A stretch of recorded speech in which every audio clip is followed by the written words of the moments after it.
Hey everyone, welcome back to my channel. I have a special guest with me here today. We have Christyn. Christyn, do you want to introduce yourself? Yeah, so I'm Kristen. Let's see, we met in crew like during our freshman year of college. It's been a while now. We've especially been close like throughout our sophomore year. And so I'm a linguistics major and soon to be an education major also. Um, but yeah, I'm excited to talk about everything today. Yes, me too. I think Kristen is such a great thinker and talker, so she is a great person to discuss with me. Okay, so let's talk about what we're gonna talk about today. So, as you know, we're in the middle of a pandemic, and we have been for like 3 months. And then recently, our country has also been in discussion about race in America with protests for the Black Lives Matter movement because of the deaths of Ahmaud Arbery, Breonna Taylor, and George Floyd. I think a lot of students were feeling very overwhelmed. I don't know about you, but I definitely was feeling the effects of it. It was hard to do school when I felt like there was other things that were like kind of more important. But so clearly there's a lot going on and colleges have had to make some adjustments. And so about a month ago, I was scrolling through the UCSD Reddit page and someone posted this original news article from the year 1970 for the 50th anniversary of George Winnie's death. He was a grad student at UCSD who, in protest of the war, he set himself on fire in Revelle Plaza. I feel like sometimes people like don't know about that, but there is a memorial in Revelle Plaza. But anyways, I continued reading through the rest of that issue and found out that a lot of the UCs decided to stop school and they just let students and faculty protest the Vietnam War. And that seems really crazy because I also think like people don't really know about that. So it was really interesting because the times that we're living in seem so unprecedented, but the response back then I thought was actually really similar to what's going on and like what I've seen UCSD do right now regarding classes and finals. So we're going to dive into that today. We're going to look at those articles and make a couple comparisons. I think it's good. I mean, I actually didn't know about a lot of this before like reading this article and stuff. And I think it's cool because it's part of our school's history and it kind of goes overlooked. And I think it's important. I never really thought of UCSD as like as a place with like rich history because it only opened in 1960, so it's not even that old. Okay, so let's jump into a little bit of background so you guys kind of know what's going on.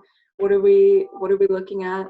Okay, so I said earlier UCSD was founded in 1960. In the year 1969, the campus population was about 3,800 students and 370 faculty. So very small. It's a very new campus.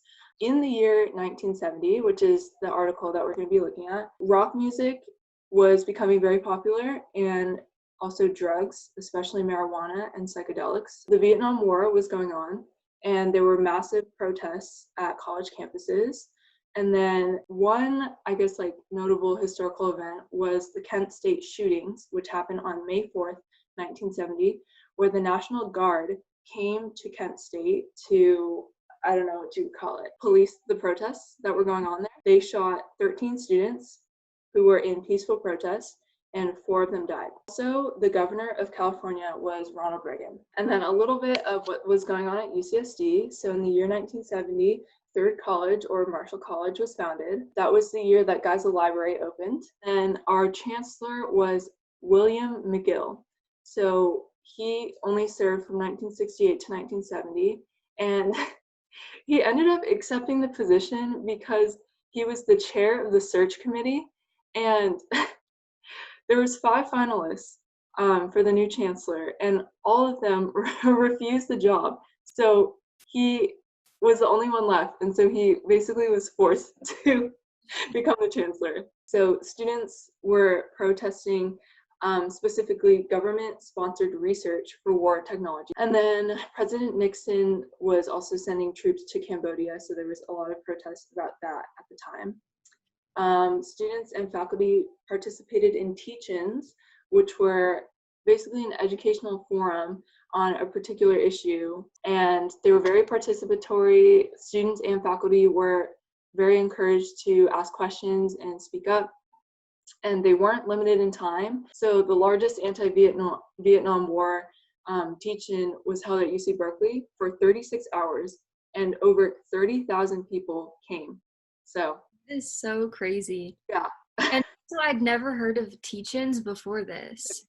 And I think that's so interesting. And also it sounds really cool. I mean, it's like this interactive forum where the professors are working with the kids, and it's all about education, also like really action oriented. Like a lot of the discussion was like, okay, so what can we do about it? This would have been really cool to be a part of that. I know. Okay, so diving into basically what recently happened before this article we're going to read. On May 6th, 1970, Governor Reagan asked all California universities to close, and then they would be closed through the end of the week. And this was 2 days after the Kent State shootings. So classes were canceled. All buildings were closed except necessary ones like dining halls and dorms. Basically, campuses just like go silent.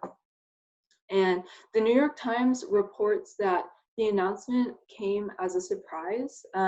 There wasn't really an explanation of why Reagan wanted to close colleges, but people thought it was to decrease campus violence. Yeah, I feel like that's a big deal. You'd kind of want to know why it was happening. Yeah, like I don't know. That would be so odd.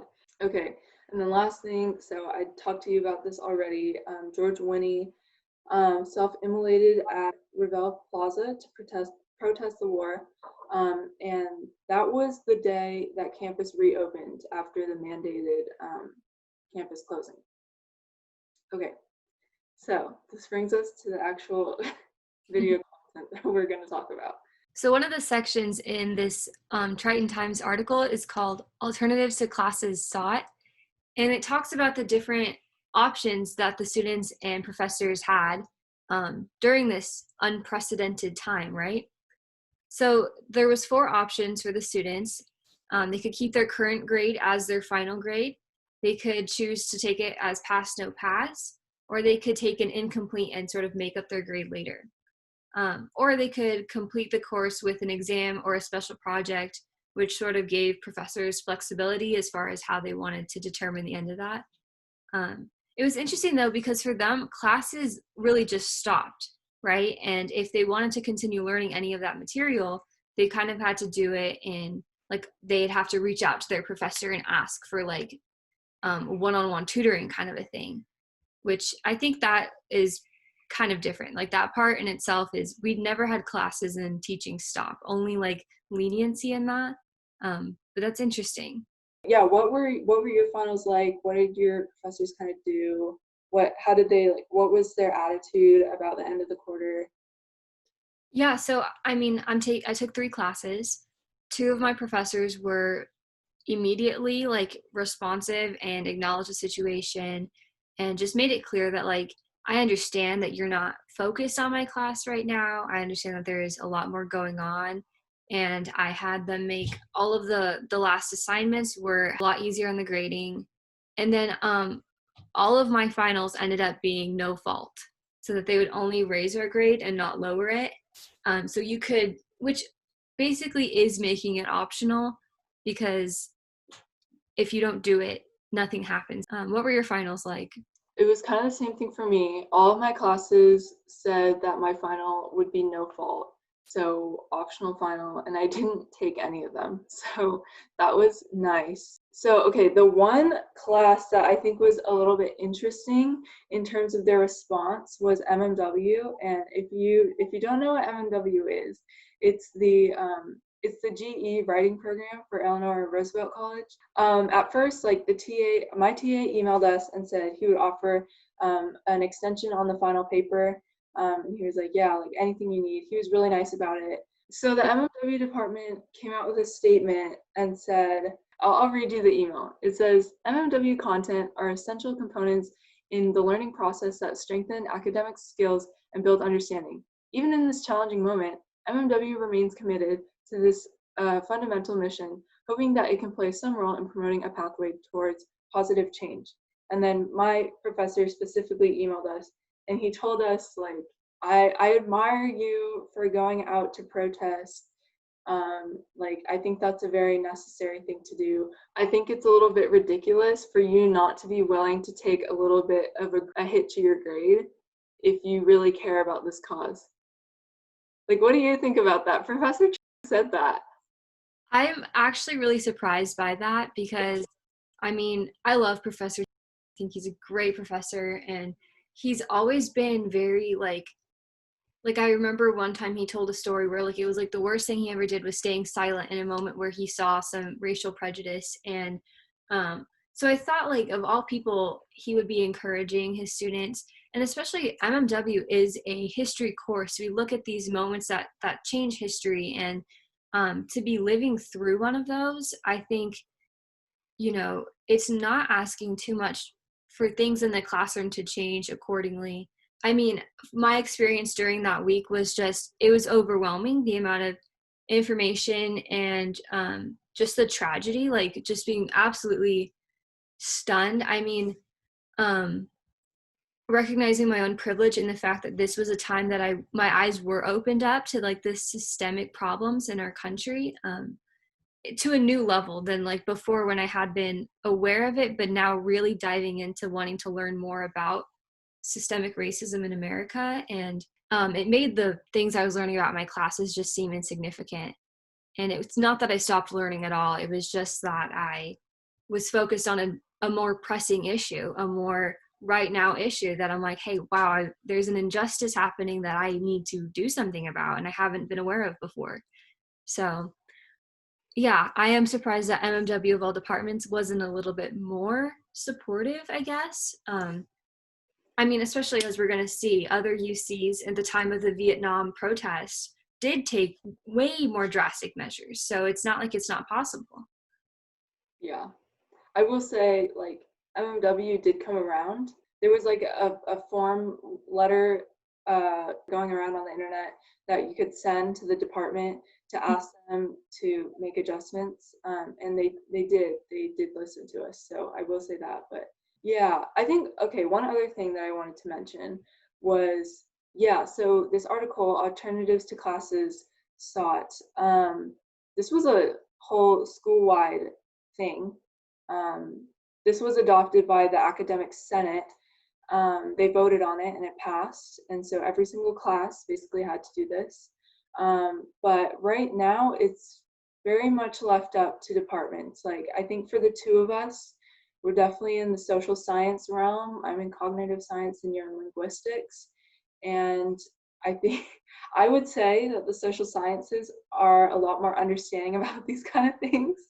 Not to be rude to STEM fields, but I think all of my STEM friends and people on Reddit, a lot, you know what, I won't say all, I will say a lot of them had regular finals, had the same assignments, nothing changed. Or some professors wouldn't even address it. They would just act like it didn't happen. So yeah, I think That's that.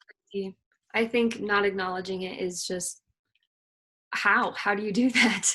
Okay, let's read report from other UC8. Okay, I'll go ahead and read this one. This is kind of on a spectrum, so I will start with like the least extreme, and then we'll go to the most extreme. So UC Davis was the most normal. They had teach-ins and some protests, but less. UC Riverside decided that students could take all of their classes pass-fail that quarter. UC Santa Barbara said that students could drop all of their classes and enroll in a special 12-unit course related to strike activities. So basically, if you are participating in strikes and teach-ins and those kind of things, what they call community action, you could get credit for that quarter. Can I just say that I think that is the coolest thing I've ever heard. I know. They really got class credit, college credit for participating in these strikes and in these protests. And I mean, that I think is drastically different from what we're seeing now. They really encouraged and rewarded students for being involved in that moment. And that's really cool, I think.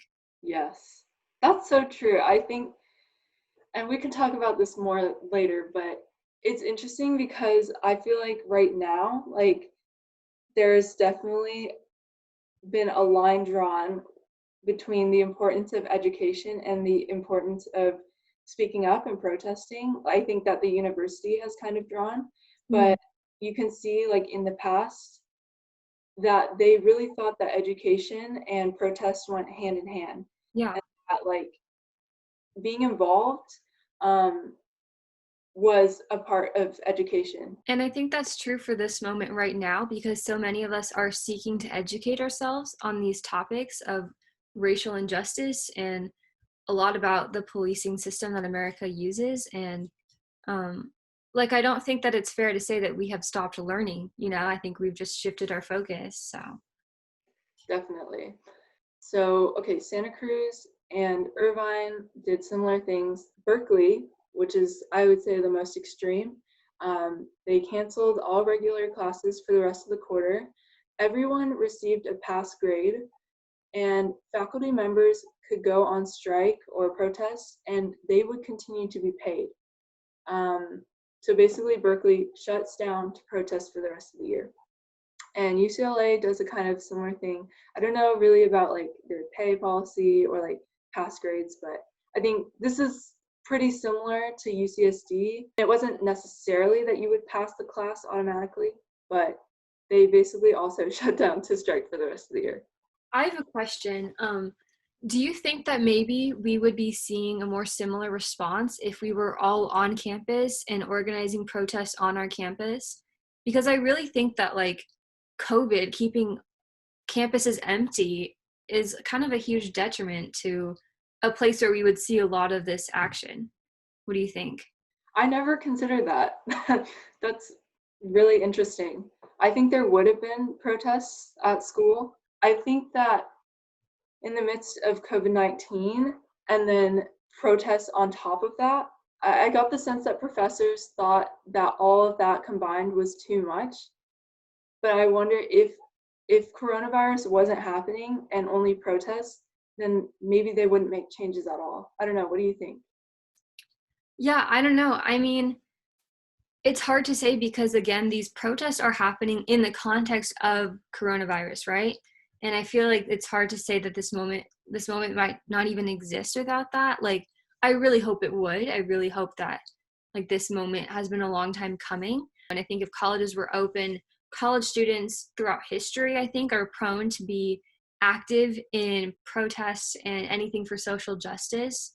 So I think that it would be powerful to have, and I mean, this is also happening at a time when there's about less than 7,000 students on campus. And when now that we have like 30,000, 35,000, Yeah. I think that things could potentially be really different. And I don't know. It's just something to think about. Like, what could this moment be like if we were on campus? Yeah, definitely. The last article is from Chancellor McGill to the campus. This is kind of his statement. Christyn, do you want to go over this one? Yeah.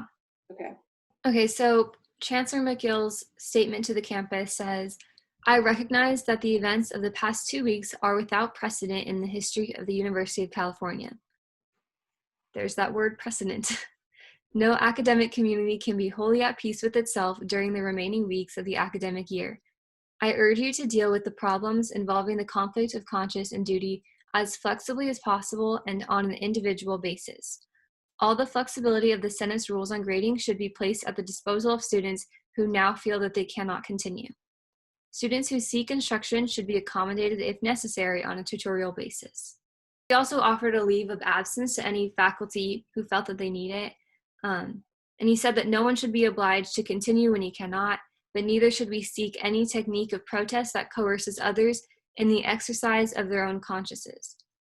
As for me, I intend to continue in my responsibilities. The latter bring me a comforting sense of ritual, and that it is my hope that the solace of my work may help to remind every one of us that although we are adrift in a world we did not make and seek to change, we are still an intellectual community. You can see that, like, he wants to give everyone their own choices in this time. He doesn't want to sort of tell everyone what's going to happen, which I think we actually did see in UCSD's response to the pandemic. I mean, by not officially closing campus, allowing students to stay if they needed to, as opposed to some other places that did completely shut down, and had more, I guess, like final approaches. I don't know. What do you think about that? Yeah, like I think Harvard kind of just told everyone you need to move out right now and like go home. And a lot of students were displaced. Like that's a problem in itself. I mean, yeah, so leaving students homeless is obviously unacceptable. But also, yeah, they didn't really have a choice of whether or not they could stay in that environment. I know like people did stay because they wanted to be able to focus on school still. It's hard to focus at home. Yeah, it is. One thing that I noticed in this, I guess, address is when you compare it to the class alternatives that we talked about, class alternatives definitely correspond with the chancellor's feelings about being able to choose what you felt was right. It seems like students and the faculty who came up with those class alternatives, because those were voted on by Rebel students and then brought into like the academic senate to be voted on. So it seems like they generally agree with the chancellor's feelings, I guess. And I feel like now nobody can agree on what the chancellor does. But I feel like Chancellor McGill seems to be quite respected. I was reading through other articles in the Triton Times, and I found that they published a horoscope like thing about him. They published a whole thing about him and how that like affected like who he was as a person, and they said like very nice things about him, like how he was a great like strong leader, he was very decisive and like cared a lot. So that kind of struck me as like, okay, he was very well respected. Okay, let's get into some questions. What is the importance of continuing education in the midst of a crisis? Is it more important to go out and protest and leave school behind for a bit?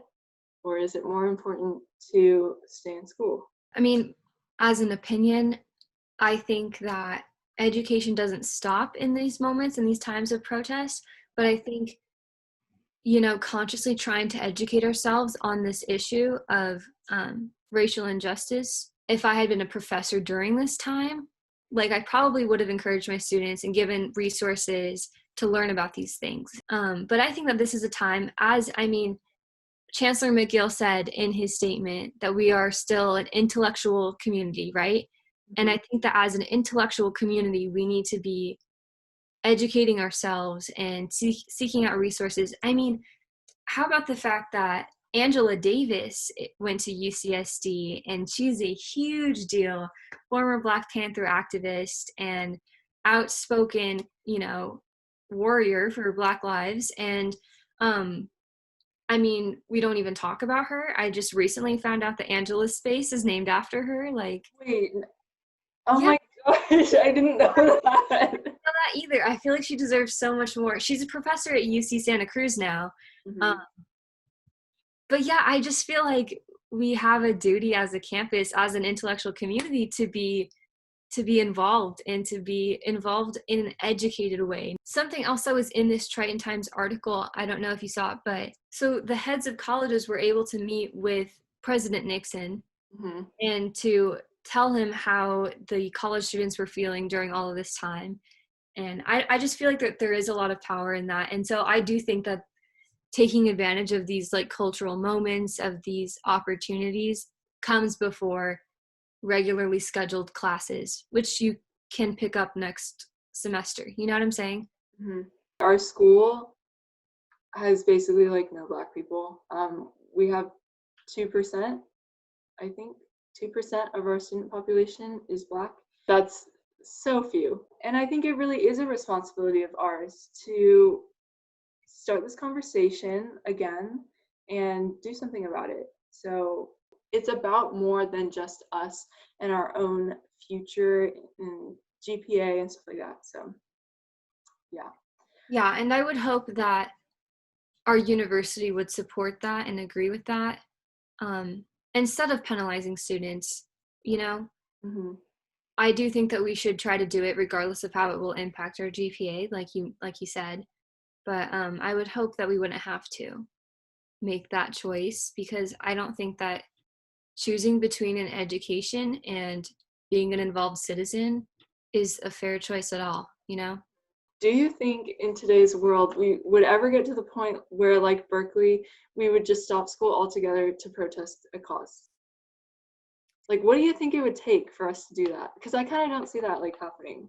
I really don't know if it could get to the place where we would shut down classes. I think that takes support from leadership of the school, and they have to have the mindset of not stopping protests, of not silencing student voices, but of amplifying them. And I just don't know if Chancellor Kosla would be that voice or would be that amplifier for us. So Yeah. hard to say. I feel like the statements that we get a lot of the times seem a little like performative. I don't know. Like they say, oh, we stand in solidarity with Black students and faculty. But like, what are we gonna do about that? Like, why we still only have whatever 2% of our student population that's Black. Sometimes I feel like they act like there's really nothing to be done on our campus, and it's kind of all put in the students' hands. I don't know. I think it's like similar to when I see businesses and companies posting statements in support, and it's just empty if you know that these people in positions of power aren't doing anything to back it up with actions. Like, okay, what organizations are you supporting? Like, where are you donating all the funds that you have? Mm-hmm. Are you taking actions to make your college more inclusive and more informed? Like, I think that those are the kind of things that we need to see in response with the statements. The statements alone are not enough. You know what I'm saying? Yeah. I do remember seeing a tweet. I should cite my sources that mentioned the UC's reestablishing affirmative action, Okay. which would be an actual step towards supporting minority students and staff. Yes. That would be great. Okay. So I think let's wrap this up. I think like we just keep seeing the word unprecedented. Something possibly worth noting, as students of MMW, calling all of these historical moments unprecedented, is it really unprecedented? I mean, as we've seen, like, nothing is really happening for the first time in history. I mean, basically the same riots happened for Rodney King in 92, and like none of this is, I mean, the pandemic is surprising, but I feel like there's a lot more repetitions throughout history than we realize. You know what I'm saying? I mean, if Professor Chang taught us anything, it's that there's patterns, right? So I don't know. I do think that's interesting. You're so right. That was kind of the whole point of MMW. I wanted to close with a final quote from Chancellor McGill. Okay, I'll read you what he said. Many faculty and administrators are beginning to recognize the significance of the phenomena I have outlined above and are seeking ways to capture the idealism of the new youth culture while diminishing its anti-rational characteristics.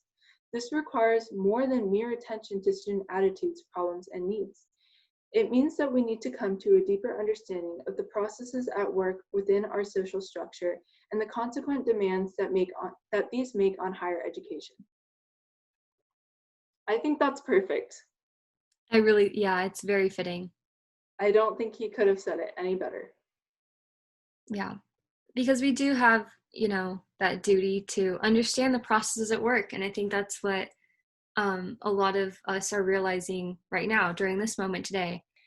So thank you for doing this with me today. I think this was a really interesting conversation.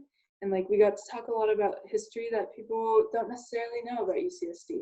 Yeah, it was a great topic, and thanks for asking me to talk about it with you.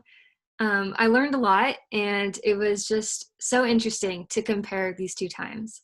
Hey, thank you so much for watching this video. I included a couple links in the description for information on how you can support the Black Lives Matter movement.